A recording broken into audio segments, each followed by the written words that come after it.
Welcome back to the #1 podcast in your world. I'm your host, Chase Demore. And Gabrielle Moses. And it's been a while, guys. We have a lot to catch up on, huh, Gab? A lot has happened, but also something big's going on right now. What is going on right now? The Olympics. Oh, the Olympics. There's some controversy with that. Some controversy. A lot of controversy. Religious controversy, sexism controversy, criminal controversy. Where do you want to start? Criminal. Criminal. So there's a men's volleyball player for Team Netherlands.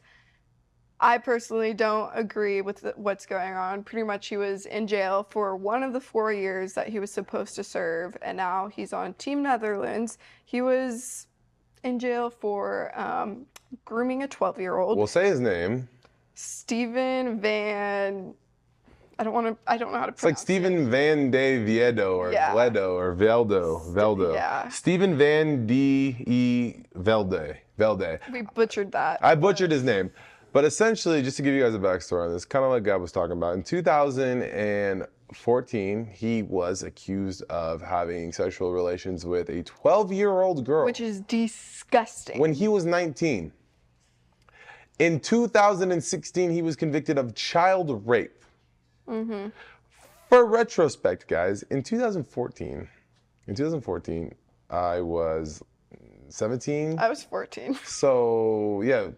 That's almost like my age. Yeah, that's actually sickening if you think. And somehow he's allowed to compete in the Olympics. He only served one of his 4 years. That's the controversy. So how did he get out and how was he able to compete? I don't know. There hasn't been a lot of news stories about it because he's also apparently receiving like all this special treatment.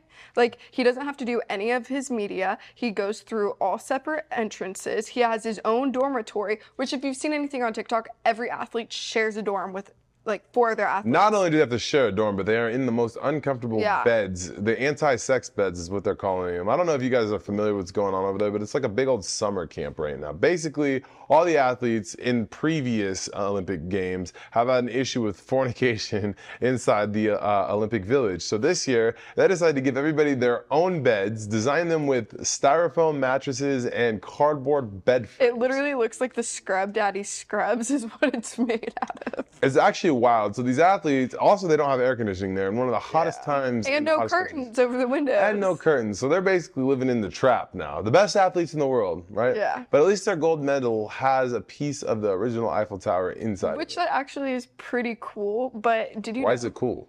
A piece of the Eiffel Tower. That's cool. You wouldn't... I could break a piece off of there. Okay, whatever. But apparently countries are getting mad too because they're buying things for their athletes. There's supply issues. Great Britain's team was told not to eat any of the meat because people were getting raw meat given to them. They've been told like eat at different restaurants. Like don't eat there. Grubhub it or like Uber Eats it and we'll pay for it. That's literally what the athletes are being told. Well, at least Team USA showed up with their own air conditioning, their own facilities. Team USA showed up and said, listen, we got LeBron James. We can do whatever the hell we want to do. Exactly. There's some athletes though that I've been following closely, watching the TikToks. I have been living for the TikToks from the athletes. There's Alana.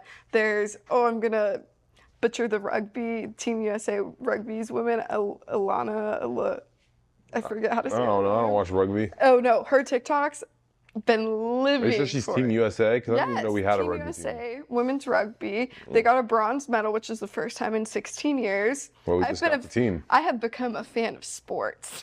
We've had the team for 16 years. First time. Hey now.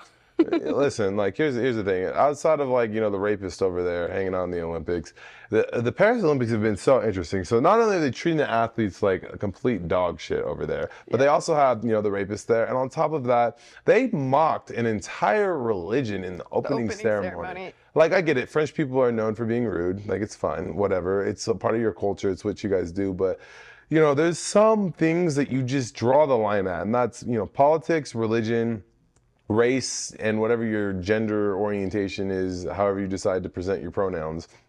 And the Paris Olympic opening ceremony decided to mock not one, but all of them in one. And I don't know if you have seen it, Gab. Yes, I have seen it. They actually removed it from YouTube, though. Shocker! You can't go back and look at it. And even the PGA on X, they're like, we are not watching. We're not supporting the Olympics because of the opening ceremony. There's big companies who are like, we're not watching the Olympics now. Well, the issue with it as well is, if you think about it, is notoriously how they vote for which city hosts the Olympics. A lot of cities are now backing out of wanting to host the Olympics because not only is it a big financial debt on them, it also causes like a lot of economical issues amongst the city that they're hosted in. And so that's why, Paris and LA were the only two last Olympics to, offer I their don't know how cities. LA is going to do it. We Yeah. were in Paris like the week before the Olympics.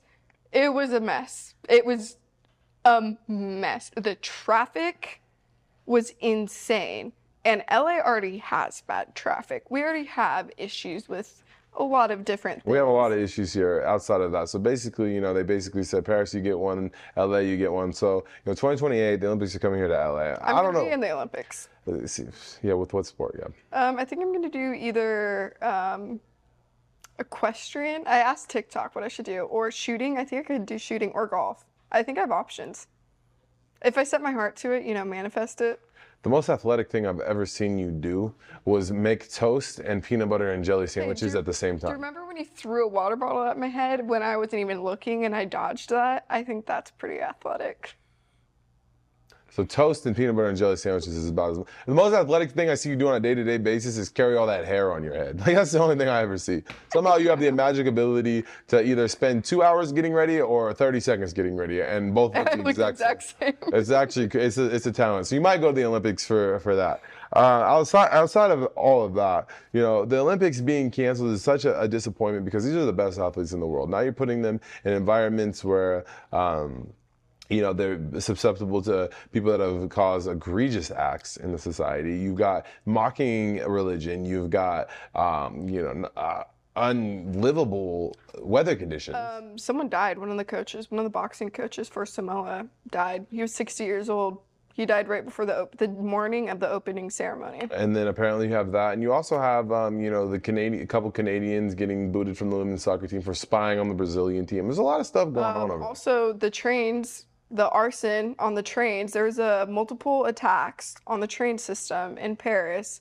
Arson. They have fires. terrorist threats going on. 2 of the Brazilian sprint team people have been removed from the Olympics and sent home. A guy and his girlfriend for sneaking out of the Olympic Village and going and seeing the town. So, it's just like a lot of compromise going on over there. A lot of like, walking around with armed guards everywhere because they're getting like death Many threats. guards, guys. The amount of guards in person, it's way different seeing it like there, because I've never seen this much security. They flew in guards and troops from other countries to help out with security because they've been getting so many threats this Olympics. And even me walking around, one day I was walking around in Paris, I did not 100% feel safe. It was just like crowded and busy, but the people were just like in your face. Like, I got followed by 2 different guys while I was in Paris, and I of course was like pretending not to hear them and listen, and they just came up. One guy I almost swung at because he tapped me on the shoulder and was trying to talk to me.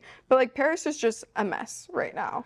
That was a mess, and we spent some time there. I've been in Europe for the majority of the summer. Obviously, I have a fight coming up next weekend in Miami, Florida, August the 10th, and I got a lot of time over there in Spain, and so I decided to pop over to France and see what I thought about France. And all I can say about the whole French culture is, they're known for their food. I'm not gonna lie, I was not the biggest fan of a lot of it might have been the restaurant choices that we were going to. I thought it was very overpriced for what you got. So overpriced. First and foremost, I think that to tie into that, I think that you ran into a lot of very polite people.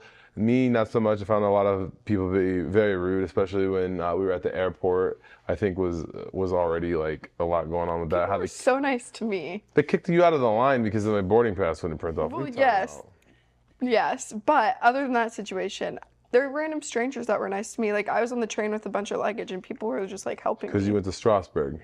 Yeah. Which is almost Germany. Yes, on the border. Doesn't count.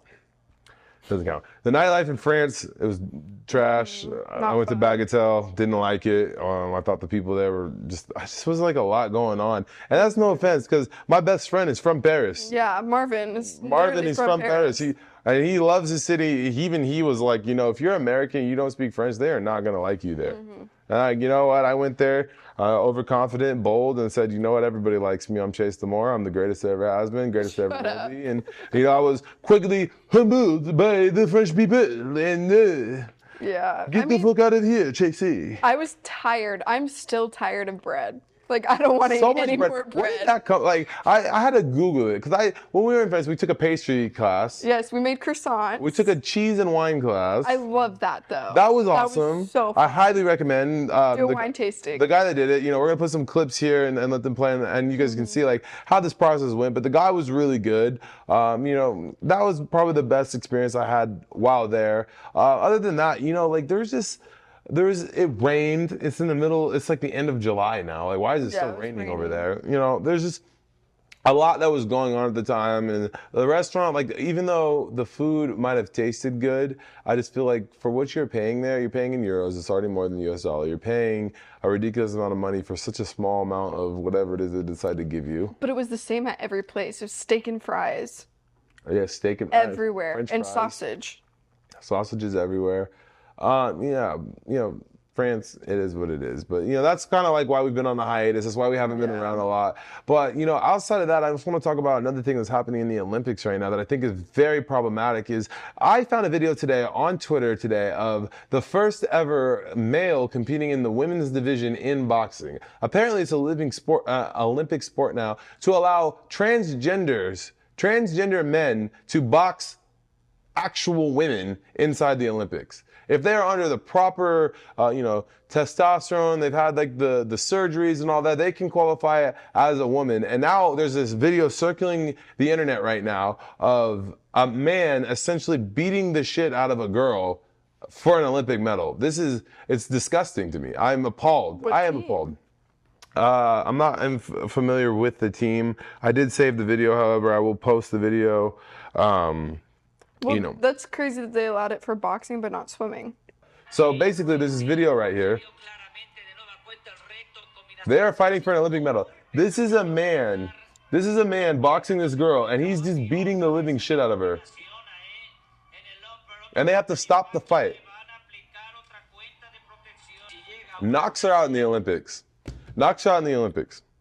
And you're going to get a medal for that. Just because you had a surgery, just because you take some testosterone pills to lower your testosterone count. A man is physically more big, more muscle mass, a lot of things compared to a woman. It is not a fair statement. And I'm not saying that for every athletic sport because Shakira, or whatever her name is, Shakira, the girl that sprints really fast. She's the fastest person in the world. She's short. And she runs like a 10.8 in the 100 or a 10.3 or something like that. Usain Bolt ran like a 9.6. You're talking this girl was within a second of her. Usain Bolt, when he would run, had such long legs that it would make up for it. Imagine how fast Sha'Carri Richardson has to move, her turnover with her legs to make up that time split of Usain Bolt. And you know, that right there is a testament to sports, because now you put Usain Bolt into, say he did something to his body, now he gets to compete with women and he races against her. She gets undershadowed for that. It's like sickening. I am a firm stand that if you are born a male, I don't care what you decide that your pronouns are going to be. And I really just don't care if you like guys or girls. It doesn't make a difference to me. But when it comes to competing in athletic events, I think that there should be a fine line drawn, and that it is not acceptable to have a man compete, especially in a combat sport, against a woman. And that's my opinion. I just know I would never like to be punched in the face no matter what. So adding that to the mix, I'd be a little scared.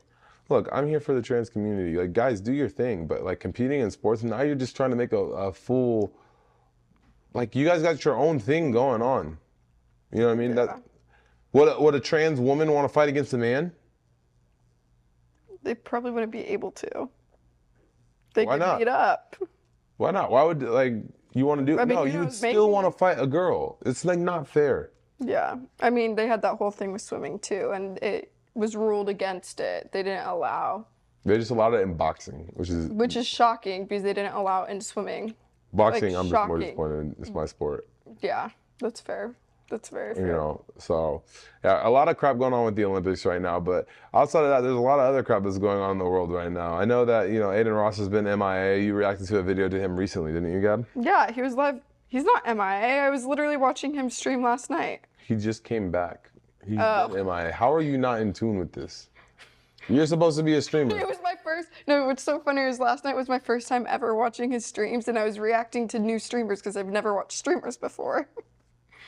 Yeah, we got to get you caught up to the rest I of the world. know. I'll be caught up now because that's what I'm doing on Twitch. So. Yeah, he had to take a little My mental Twitch break. was funny though.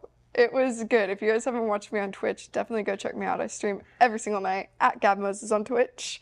Yeah. Well, anyway, so in my month away in Spain, I've been training for my fight. What have you been doing here in LA?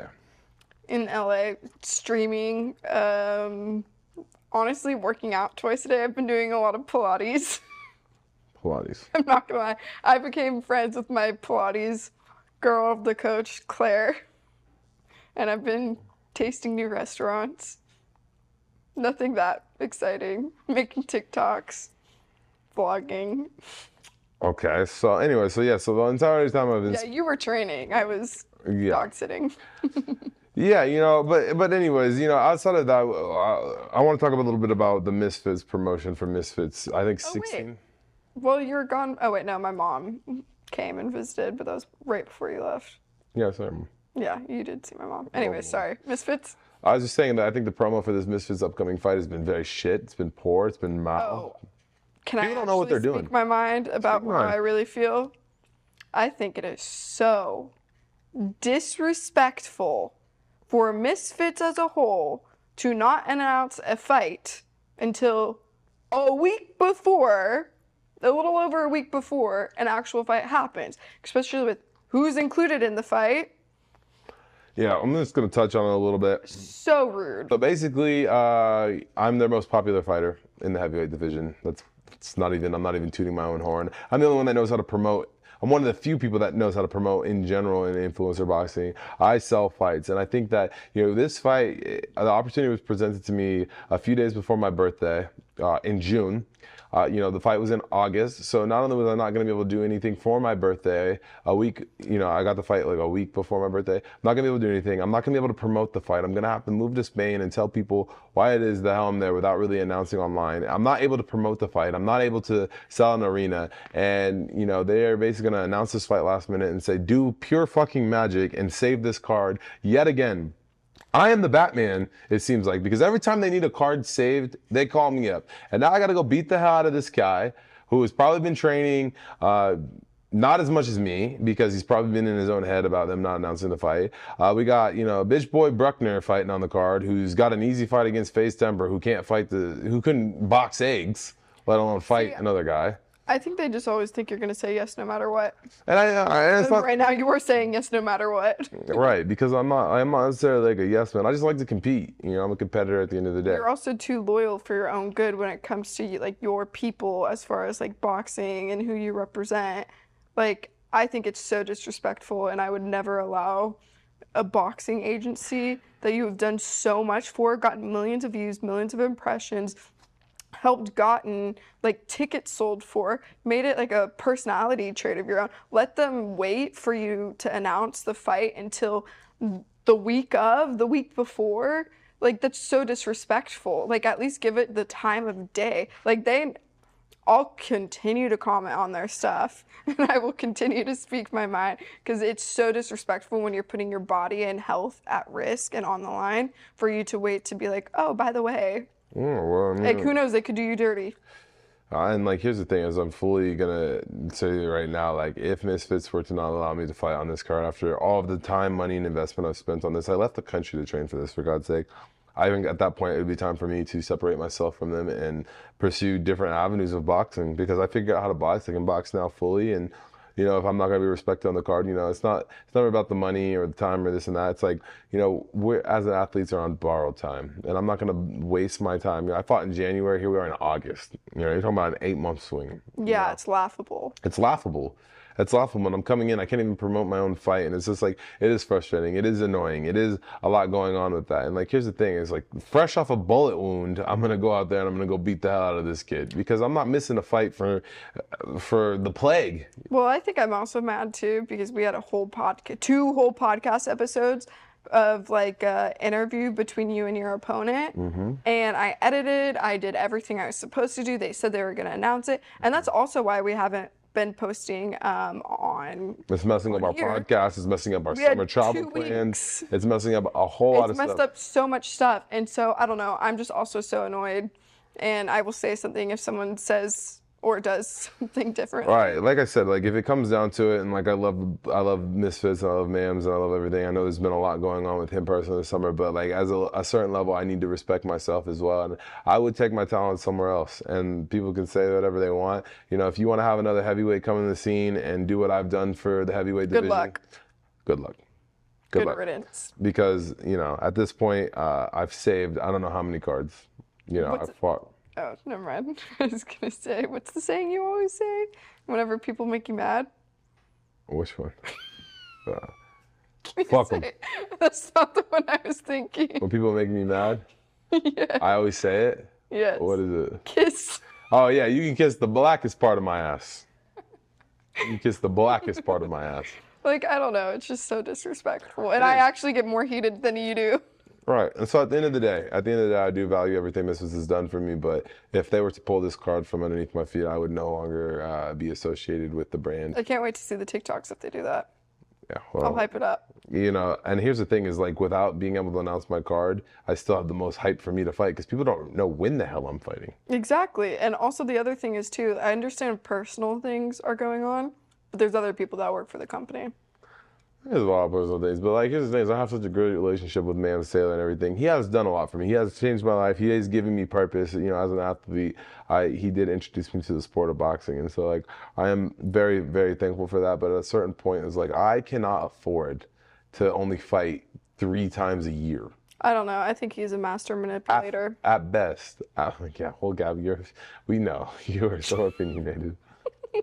Well, just hearing how all the fighters are treated, and knowing other sides of things. Yeah, and then like obviously we got, you know, Jake Paul's fight getting moved back and him fighting and beating up Mike Perry, and then we got the whole situation with you know, KSI potentially pulling out against him and Anthony Taylor and Slim's fight at the end of August. You know, we had What's plans gonna about- happen if he pulls out? So genuinely, who's gonna head the card and double in? It's like Or are they gonna cancel the whole thing? word on the street is he's injured. That's probably a lie. But here's the thing: is like you can't really prove a whole lot going through it because I just think that right now it's like boxing is in such a weird space right now because Misfits are signing these pro fighters and they're putting on these venues and they're putting on these fights. Here's the thing: is like recently I went to the biggest fight card of the year called La Vida de Año. In Madrid. La Vielda de Año. It's like Spanish for the fight of the year, and that was like insane. They had 80,000 fans in there. It was sold out. They had Will Smith. They had like Bad Bunny, Dua Lipa, or whatever his name is. They had, you know, tag team fights. It was like the most insane, wicked thing I've ever seen in my You life. sent me a video of it, and I go, "What the hell is Misfits doing?" Right, but Like, you know, this looks so much better than any Misfits thing I've ever been Misfits to. does a great job. The thing is like Misfits has so many different fights. Yeah, they need to condense it and maybe do like maybe 6 a year, and then actually put all their money into resources into not only paying the fighters, but also, you know, make it actually entertaining and not just pumping things out for revenue. And I just don't think that they always need to add like new fighters all the time. That's also like another problem that I'm running into is like they're adding these new fighters all the time and they're getting fights and like nobody's watching these new fighters. What you need to do is you need to have a big card. You need to put the big names on it, and these big names, the fan favorites, the popular ones, need to fight the new guys. That's fair. That's what it needs to be. And if new guys win, then they build a name for themselves. Stop giving these new guys another new guy. It could be like the WWE where they have characters and people in it and people to cheer for and whatnot. No, Like, the reason they don't want to do that is because here's the thing. then is they like, have to pay them. You'd have to pay them, and like, you know, like if a fighter at some point was like, I'm too popular for this promotion, and then they leave, and it causes like damages. And it's like, you guys worry about the wrong shit all the time. I say that all the time, Gavin. You worry about the wrong shit. What you guys need to be focused on is invest in the fighters that you can trust. Invest in the fighters that can sell fights, and invest in the fighters that are popular amongst the Misfits community. What you need to stop doing is signing YouTube boy XYZ who makes videos pranking girls at a Target parking lot, and he's fighting homie that, you know, breaks into Starbucks and steals coffee. He's like, I don't know, like these fights that don't make sense, and it's like shitty boxing. Or the people who are just trying to kiss up to a certain someone because they do music. Those are the ones who I think they should not be signing. And you're not entirely wrong. I just think that the promotion for both of these cards coming up are just very bad. I still remember this time last year when they announced the Prime card. I got to fight on the Prime card. And when they announced that, it was like there was so much hype around it. And that wasn't even until October, mid-October when that fight took place. You know, we are less than a month away from 2 different Misfits events. And crickets.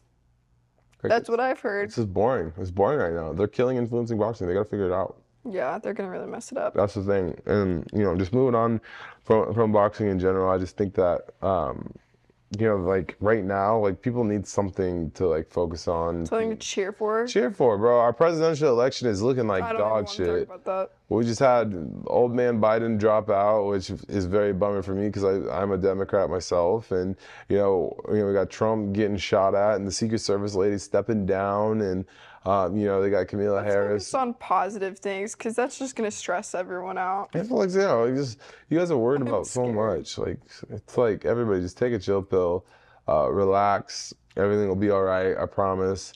And you know, going back to like talking about you know reality TV and like even what's going on with that is like all these people and all these shows are Doing stuff for drama. picking fights with one another. It's just like everybody just needs to take like a big breather. It's halfway. We're at halftime. We're on the second half. Imagine becoming friends with everyone and making something like, you know, how us YouTubers used to do things and do collabs and be friends and like, you know, form fun cliques and get views. You don't have to be at each other's throats to get views. Trust me, you don't. You can like have fun retreats, go on a vacation together, just pump out content. It doesn't have to be hateful. You can like genuinely build an audience for yourself off of positive stuff, you know? 100%. There's, you know, there's really still a lot going on right now. So, anyways, going back to what I'm saying, like, I just think everybody needs to focus on the positive stuff. I think with the Olympics right now, everything's just kind of like really messy and fucked up. But like, you know, at least America's winning gold. Simone Biles won another gold medal. She's now Women's USA gymnastics. yeah, because you're a gymnast, huh? She's Yeah. now the most decorated gymnastic Olympian ever. And it's not even close in the USA. And you know, it's just I'm happy to see like a lot of people doing like a lot of really big things. And I think that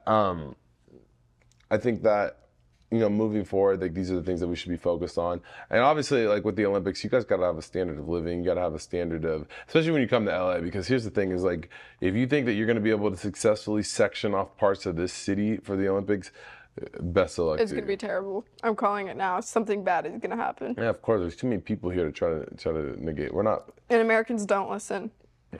You know, So good luck, especially Californians. all right. Even more hard-headed than the rest. Exactly. Anyways, do you want to do the last segment? No, you got the segment. Go ahead. Okay. Anyways, guys, so you know we love to do our little In the DM segment where we ask you guys different topics, different prompts. This week is breakup text. So some of you guys DM'd me some pictures of some very lovely breakup text. So the first one, I'll put it up on the screen, guys. So it's a group chat, you see? And this girl goes, "Hey, so this isn't the message I guess you'd want to be getting, but my ex contacted me again on the weekend and came to my work today, and I've decided instead of breaking up, we're gonna give each other a second chance and start to date again and see what really happens. I don't know what else to say." The guy goes, "Doing it via group chat to all the guys you talk to is efficient, I guess." Well, I mean, like in her defense, I would just say that, like those guys are silly for even thinking that they were the only guy in their life. I always tell you, young kings out there, listen, man. If you're dating these girls and it's just for them, look, do with this information as you will. But a wise man once told me that 1 is way too close to 0. And I said that to the sun. So if you're putting all your eggs in one basket, best of luck to you, bro. And so like, if you got a group chat, what are you gonna be mad about that? What are you gonna break up with her after she broke up with you? I knew a guy one time that asked for a second chance. The girl broke up with him. He asked for a second chance. They got back together, and the next day he broke up with her because he wanted to be the one to do it. I've seen some crazy shit. That's wild. That's actually Got her ass. Fuck out of here. Gosh. Okay. This next one. Explain the bright pink underwear in your room then. Like, what else am I supposed to think? That's where I got this from. I'm not trying to argue after this text. I'm going to take some time for myself. I respect your decision. I'll hold you to that decision. Thank you for my Christmas gift. When I get yours, I'll let you know. This is the said pink underwear in question. It's a dog harness.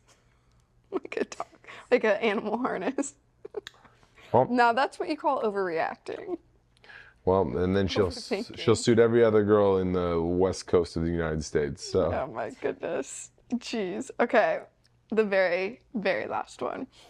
I hope you're happy with that. So this is like a string of texts. You guys can see it on the screen. I hope you're happy with that. The guy goes, K. The girl says, you're not even going to ask why? He goes, nah, you know what you want. Who am I to judge? The girl goes, but I don't think I do. I don't know if I really do want this to end. The guy says, well, you're the one who chose it. And the girl says, sure, but you did sort of pressure me into it. So I'm still deciding. I also want to know what you think. Every relationship is 50-50.